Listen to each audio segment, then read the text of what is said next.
Guys आज हम लोग एक ऐसी मल्टीबैगर कंपनी के बारे में डिस्कस कर रहे होंगे जिसका प्राइस 2020 में 100 रुपीस के आसपास था। करंट अभी 800 रुपीस के आसपास ट्रेड कर रहा है। इसने अपने इन्वेस्टर को लगभग 8 गुना रिटर्न जनरेट करके दिए हैं और आगे बहुत ज्यादा पोटेंशियल है इस कंपनी में, बिकॉज अभी ओनली इसका मार्केट कैपिटलाइजेशन 4600 रुपीस है। हम लोग इसके बिजनेस मॉडल को समझ रहे होंगे, फाइनेंशियल को समझ रहे होंगे, चार्ट के ऊपर टेक्निकल को समझ रहे होंगे। मेरा वादा है आप अपने कीमती समय में से 5 से 10 मिनट इस वीडियो को दीजिएगा। कंप्लीट इंफॉर्मेशन आप लोगों को मिल जाएगी और एक क्लियर विजन आप लोगों को यहां पर दिखाई देगा। गाइस हम लोग बात कर रहे हैं वंडरला हॉलीडेज लिमिटेड के बारे में। इसके बिजनेस का स्कोप फ्यूचर में बहुत ज्यादा है क्योंकि जो यंग जनरेशन है वह इसकी तरफ अट्रैक्टिव होगी और ये हर जगह अपने बिजनेस को फैला रहे हैं। तो सबसे पहले हम लोग इसके बिजनेस को समझ रहे होंगे, इसके फाइनेंशियल को समझेंगे, मैनेजमेंट को समझने का कोशिश करेंगे, साथ ही साथ कंपनी का आने वाले समय में क्या प्लानिंग है उसको भी समझने का ट्राई करेंगे। तो गाइस सबसे पहले यदि हम लोग बिजनेस की बात करें, जैसे कि इमेज से आप लोगों को क्लियर ये हो रहा होगा, ये अम्यूजमेंट पार्क एंड रिसोर्ट का बिजनेस करते हैं। काफी बड़े साइज के पार्क होते हैं और स्पेशल जो पार्क होते हैं उनकी लैंड को ये खुद ऑन करते हैं। इसको और बेहतर तरीके से समझने के लिए इसके ऑफिशियल वेबसाइट पर मैं आपको लेकर चलता हूं जहां से आप बेहतर तरीके से समझ पाओगे। तो यहां पर आप लोग देख सकते हो ये इनकी ऑफिशियल वेबसाइट है। यदि पार्क में हम लोग जाते हैं, अभी इनके 3 पार्क करेंटली रनिंग में है जहां से ये बिजनेस कर रहे हैं। सबसे पहला वंडरला कोची, वंडरला बेंगलुरु एंड वंडरला हैदराबाद। अभी इनका जो करंट न्यू प्रोजेक्ट है वह चेन्नई में चालू है, यानी कि वहां पर काम चल रहा है और काफी जल्दी वो पार्क भी डेवलप हो जाएगा, तो वहां से भी रेवेन्यू ग्रोथ आना स्टार्ट हो जाएगी। तो यहां पे एक चीज तो आप लोगों को क्लियर हो रही है कि ये लोग पैसा कैसे कमाते हैं। बेसिकली पार्क इनका रहता है, पार्क ये डेवलप करते हैं, टोटल बनाते हैं, वहां पर ये पर्टिकुलर टिकट रखते हैं, देन हॉलीडे मनाने या वहां पर लोग आते हैं, वहां पर वाटर पार्क वगैरह। एंड गाइस इनका रिसोर्ट भी है बेंगलोर में जहां से भी ये अपना रेवेन्यू अर्न करते हैं। एंड गाइस इसके बिजनेस को समझने के लिए ये रेवेन्यू कहां से जनरेट करता है, मैं थोड़ा सा एक डेमो बुकिंग हम लोग देख लेते हैं। तो यहां पर मैं बेंगलोर फॉर एग्जांपल के तौर पर सिलेक्ट करता हूं, देन यहां पर मैं कुछ भी डेट सिलेक्ट कर लेता हूं, देन यहां पर मैं बुकिंग दिखूंगा। एक तो इनका रेवेन्यू जनरेट होता है टिकट के माध्यम से, जहां पर यदि आप लोग कोई पार्क बुक कर रहे हो तो उसका टिकट जो है ये लोग लेंगे। जो जनरली यहां पर आप लोग देखोगे जो टिकट है वो एडल्ट के लिए लगभग 1482 रुपए, फर्स्ट ट्रैक एडल्ट के लिए यहां पे 3000 रुपए के आसपास, जो कि लगभग ठीक है। उसके अलावा यहां पर अदर रेवेन्यू जो जनरेट होता है वह मील प्लान, यानी कि जब आप अंदर जाते हो वहां पे इनके होटल्स, पहले क्या था, पहले जो होटल्स थे वो टाई अप करके रखे थे, वहां से कुछ रेवेन्यू इनका जनरेट होता था, कुछ कमीशन मिलता था। लेकिन अभी जो भी उनके होटल्स हैं वहां पे जो खाने पीने की चीजें जो देते हैं अभी उन्होंने उनसे खुद ही परचेज कर लिए हैं, तो उसका पूरा मार्जिन ये उठाते हैं। तो इस कंपनी की सबसे अच्छी बात क्या है, ऑपरेटिंग प्रॉफिट मार्जिन देखोगे तो बहुत ही ज्यादा ऑपरेटिंग प्रॉफिट मार्जिन है। तो ये इसका बेसिकली बिजनेस मॉडल हम लोगों ने समझा, जहां पर मैंने आप लोगों को क्लियर किया कि ये किस तरीके से पैसा कमाते हैं। अब कुछ चीजों को समझना बेहद जरूरी है। अब सबसे पहले मैंने क्या बताया कि अभी इनके करंट में 3 पार्क जो है, एक रिसोर्ट है। यदि हम लोग मैनेजमेंट की बात करें, लेकिन मैनेजमेंट से पहले कुछ चीजों को समझना होगा। ये तीनों रिसोर्ट में से 40% जो रेवेन्यू है वह बेंगलोर से आता है एंड 29% रेवेन्यू हैदराबाद से आता है और कोची से 31% रेवेन्यू आता है। न्यू पार्क डेवलपमेंट भी पाइपलाइन में डला हुआ है, जिसमें चेन्नई में इन्होंने लैंड को ऑलरेडी परचेज करके रखा हुआ है पार्क के लिए, लेकिन वो 6 ईयर से होल्ड था। उसका रीजन क्या था, जहां पे तमिलनाडु गवर्नमेंट से जो 10% जो टैक्स था उसके ऊपर ये छूट मांग रहे थे। बेसिकली जो मनोरंजन टैक्स होता है वो गवर्नमेंट बोल रही थी कि 10% चाहिए, लेकिन उन्होंने बोला कि फर्स्ट 10 ईयर तक कोई भी मनोरंजन टैक्स नहीं देंगे, तो उसके ऊपर चल रहा था। फाइनली तमिलनाडु सरकार की तरफ से इनको हरी झंडी मिल गई है, तो बहुत ही जल्दी ये लोग काम जो है शुरू करेंगे, ऐसा इन्होंने एनुअल रिपोर्ट में भी क्लियर किया है। एंड गाइस इनके नेक्स्ट डेवलपमेंट की बात करें, एसेट लाइट मॉडल। यहां पर जो कंपनी है वह अपने चौथे पार्क के साथ में एसेट लाइट मॉडल में कदम रख रही है।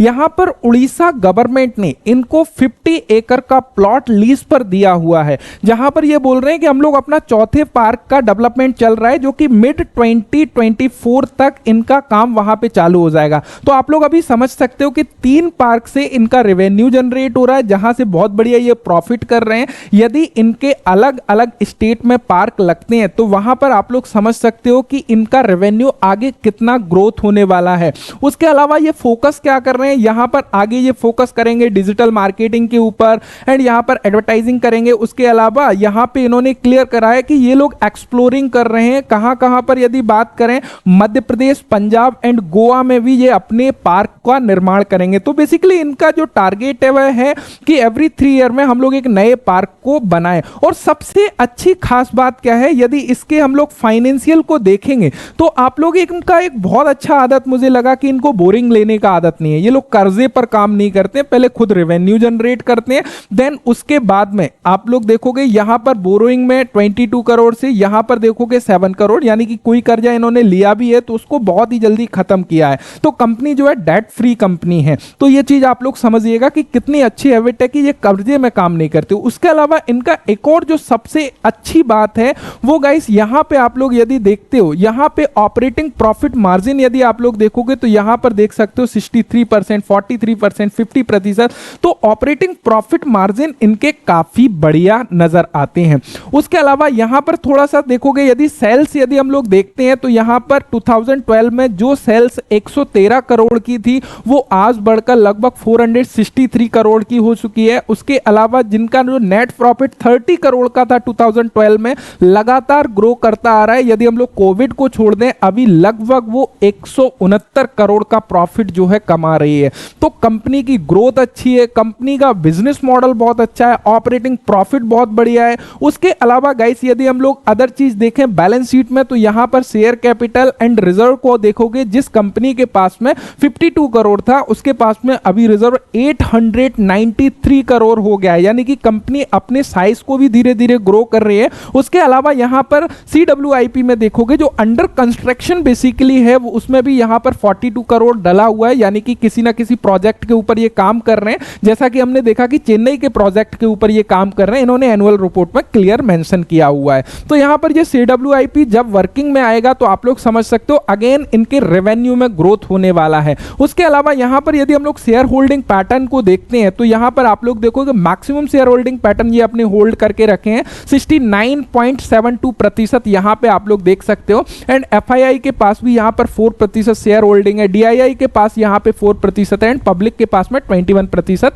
यहां पे शेयर होल्डिंग इसका है। तो कंपनी का ग्रोथ बहुत बढ़िया है। आगे चीजें हम लोगों को क्लियर नजर आ रही हैं कि क्या कुछ ये लोग काम कर रहे हैं। एंड यदि हम लोग इसके 10 ईयर के मीडियम PE को देखें 32.4 है और करंट PE अभी 27.2 है, यानी कि अभी भी ये अच्छे वैल्यूएशन पर नजर आता है। देन मार्केट कैपिटलाइजेशन की बात करें 4600 करोड़ की कंपनी है। इतनी छोटी कंपनी और एक्सपेंड करने के लिए अभी इसके पास काफी कुछ जगह है। उसके अलावा गाइस एक और चीज यहां पे नजर आती है, इसमें एक मोनोपोली भी है। वो किस तरीके से, मान के चलिए थोड़ा सा एग्जांपल से समझिएगा, यदि कोई भी कंपनी आती है और उसको यदि यहां पर पार्क को खोलना है तो जहां जिस लोकेशन पर ऑलरेडी इनने पार्क को खोले हुए हैं वहां पर कोई दूसरी कंपनी आके पार्क को खोलेगी तो सबसे पहले उसके पास में लैंड कॉस्टिंग आएगी जो कि अभी काफी महंगी है। इन्होंने पहले से लैंड ले रखी है जिसके ऊपर ये काम कर रहे हैं।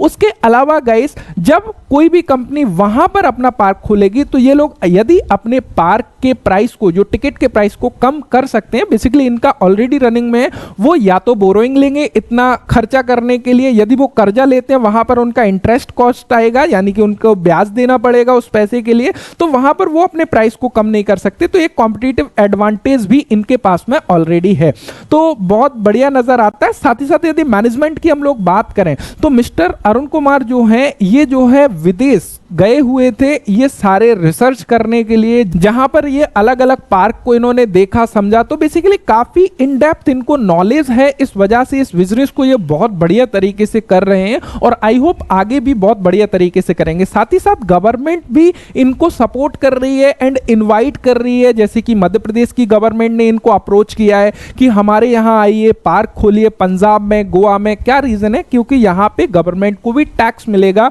मनोरंजन टैक्स मिलेगा, तो वो एक मेन रीजन है कि गवर्नमेंट का भी इनकम का सोर्स रहेगा। तो ये रीजन है और इस वजह से ये काफी बहुत ज्यादा एक्सपेंड कर सकते हैं। अब गाइस यदि हम लोग टेक्निकल की बात करें तो काफी स्पीड से शेयर प्राइस यहां पे ऊपर जाता हुआ नजर आ रहा है। यदि हम लोगों को कोई भी कंसोलिडेट करके ब्रेकआउट मिलता है या फिर यहां से कुछ करेक्शन होता है तो डेफिनेटली एंट्री बनाने का मौका मिल सकता है, क्योंकि यहां पर आगे बहुत अच्छी ग्रोथ नजर आ रही है। तो ये सबसे बड़ा प्लस पॉइंट है। सो आई होप आप लोगों को आपको ऑल इन्फॉर्मेशन मिल गई होगी। एंड गाइस मैं आप लोगों को क्लियर करना चाहूंगा, इस वीडियो का पर्पस किसी भी स्टॉक को बाय सेल या होल्ड करने की रिकमेंडेशन नहीं है, केवल एजुकेशनल पर्पस से, बिजनेस मॉडल को समझने के पर्पस से इस वीडियो को बनाया गया है। सो आई होप आप लोग उसी नजरिए से इस वीडियो को देख रहे होंगे। Thank you so much, thanks for watching and bye bye.